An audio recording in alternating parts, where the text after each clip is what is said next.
ప్రాణం తీసిన కొబ్బరి నీళ్లు. దాహం వేస్తే మనం వెతికే మొదటి ఆప్షన్ ప్రకృతి ఇచ్చిన అమృతం కొబ్బరి నీళ్లు. కానీ అదే కొబ్బరి నీళ్లు ప్రాణం తీస్తాయని మీకు తెలుసా?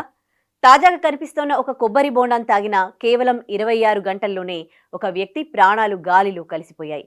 వినడానికి నమ్మశక్యంగా లేకపోయినా డెన్మార్క్లో జరిగిన ఈ ఘటన ఇప్పుడు ప్రపంచాన్ని వణికిస్తోంది.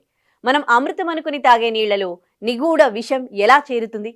ఆ ప్రాణాంతకమైన 3NPA అంటే ఏంటో ఇప్పుడు చూద్దాం.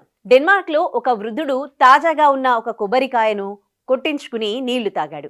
తాగిన 3 గంటలకే విపరీతమైన వాంతులు, చెమటలు పట్టడం మొదలయ్యాయి. హాస్పిటల్కి వెళ్లేసరికి శరీర నియంత్రణ కోల్పోయి కేవలం ఒక్క రోజులో అవయవాలన్నీ విఫలమై మరణించాడు. పోస్ట్ మార్టం రిపోర్ట్లో తేలిన నిజం ఏంటంటే ఆ కొబ్బరి నీళ్లలో 3-నైట్రోప్రోపియానిక్ యాసిడ్ 3NPA అనే అత్యంత శక్తివంతమైన ఫంగల్ విషం ఉంది. ఇది ఎలా వస్తుంది? కొబ్బరికాయలు అమ్మేవాళ్ళు ఏమైనా కలిపి